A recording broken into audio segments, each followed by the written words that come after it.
Good evening, ladies and gentlemen. My name is Nathan Roper. I'm a captain paramedic with Cherokee County Fire and Emergency Services, and I operate out of Station 8 in downtown Holly Springs.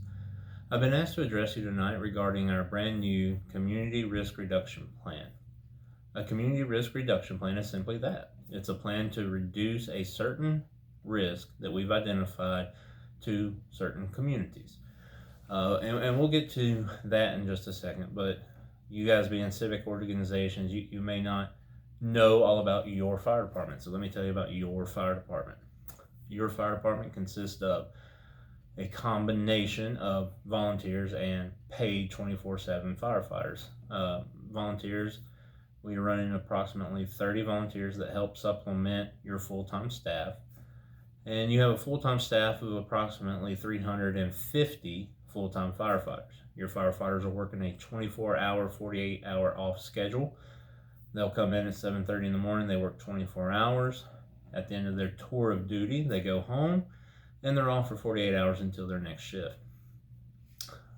Those 350 firefighters operate out of 25 fire stations. We run 25 engines, which are the fire trucks that carry the water.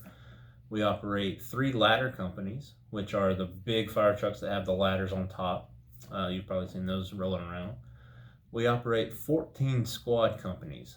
Squad company is a ALS, Advanced Life Support, medical transport unit.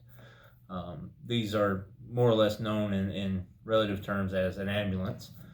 We call them squads simply because your firefighters here in Cherokee County are cross-trained. So today they're on the squad or the ambulance, and tomorrow they might be on the fire engine or the fire truck. So they're called squads for us. So we run 14 of those companies. We also run an array of specialty companies. We have dive team operations, we have swift water, we have a hazmat team, one of the best in the state, and we have a technical rescue team also. And these teams are strategically located throughout the county. All this is run via 3 battalions, and simply put, a battalion is a section or a group of fire stations and those firefighters within. And those are on the 3 shifts. Those are our field operations personnel. Our support personnel work in headquarters, they work in the fire marshal's office, and the fire marshal's office is really where this community risk reduction plan is going to take hold. Fire marshal's office, they entail our fire inspectors, our fire and life safety educators, plans reviews, and things of that nature. So just a few graphics for you. In case you didn't know, as a community, this is how our budget for your fire department breaks down. In 2019, we had an operating budget of just a little over $43 million.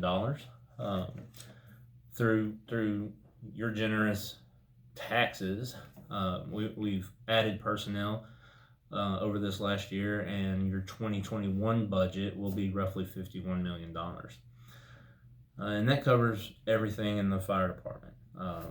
So you guys are providing us with the best equipment, the best personnel, the best training, and we can't be more thankful. So I don't want you to think I'm coming to you tonight to show you this plan and ask for more money.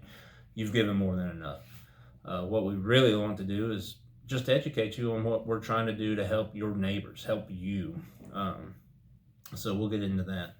And talking a little earlier about our fire and life safety educators, this is what they're doing on a day-to-day basis. Our fire and life safety educators are 40-hour week personnel, or your traditional employee. They work Monday through Friday, 8 to 5.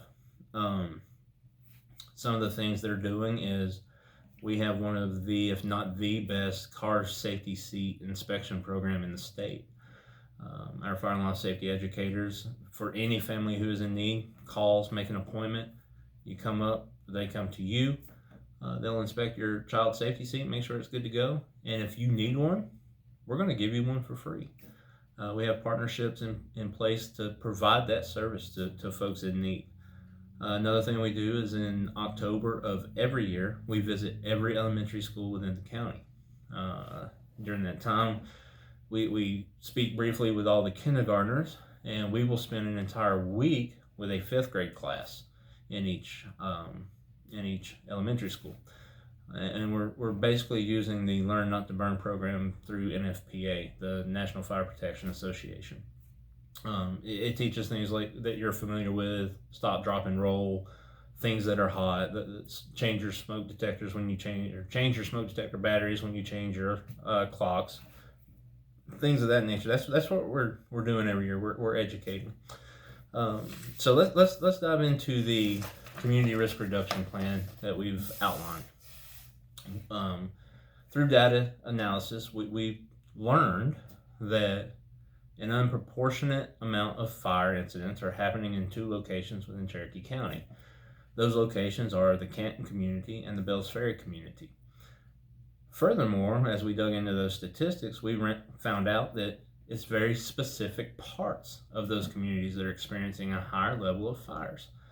Unfortunately, it's our Hispanic community, families that are largely made up of where the mother, father, grandparents are immigrants, and the children are the first actual American citizens.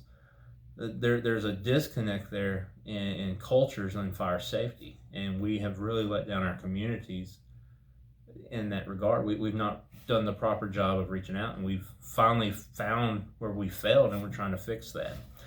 I'll show you something from our annual report.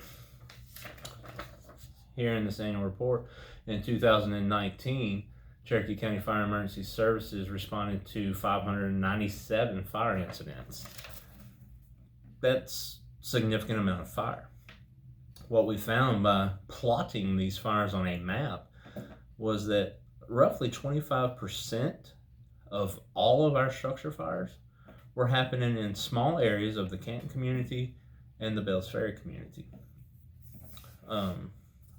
And that map that we put together is indicated right here in the red structure fire map. Each one of these red dots indicates a structure fire, and it makes it real easy to see that our Bells Ferry communities and our Canton communities are experiencing fires in greater numbers than other areas. When you run the math, 25% of our structure fires in Cherokee County are happening in less than 10% of our land area, and that's an issue. So we tried to identify what's going on.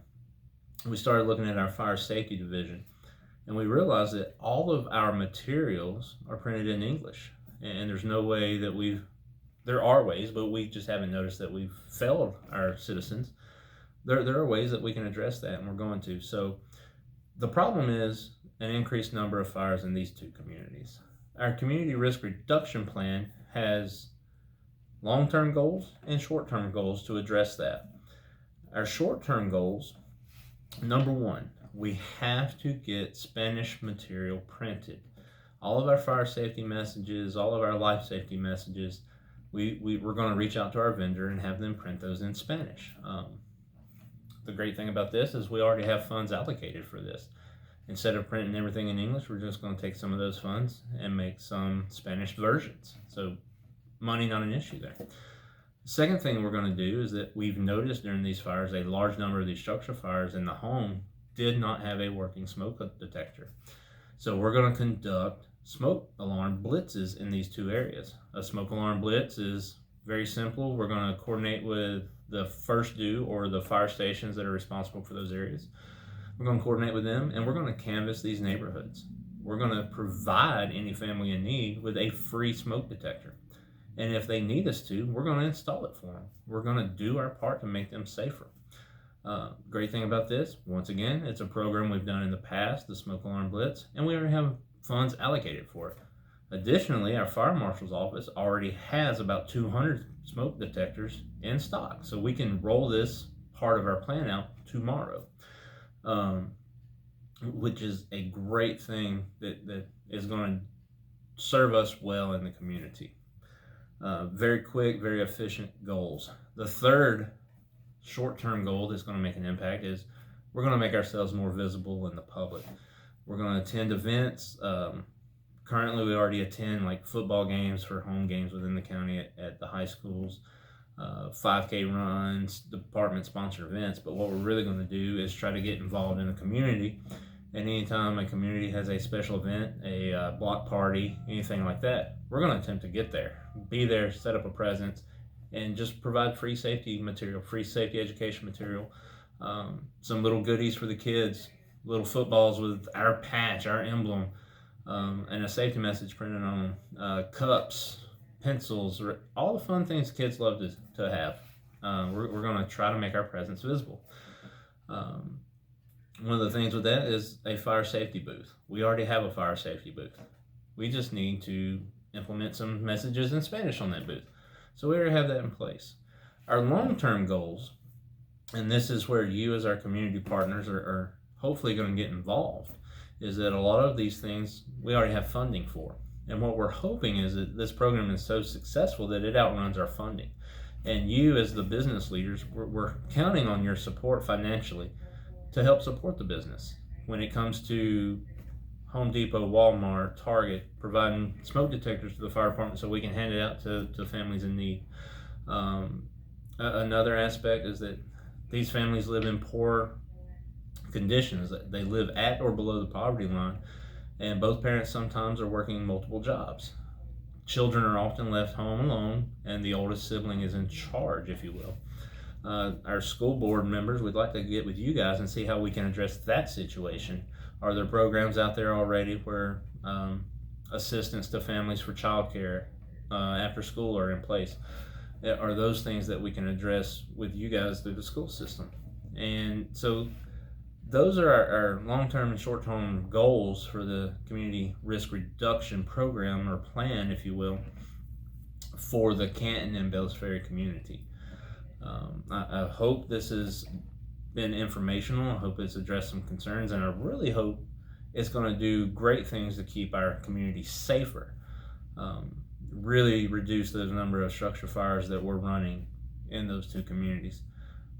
So what I'd like for you to do now is just have a little Q&A session. If there's anything you have or something you would like to have more information on, I'd be glad to provide it. Thank you.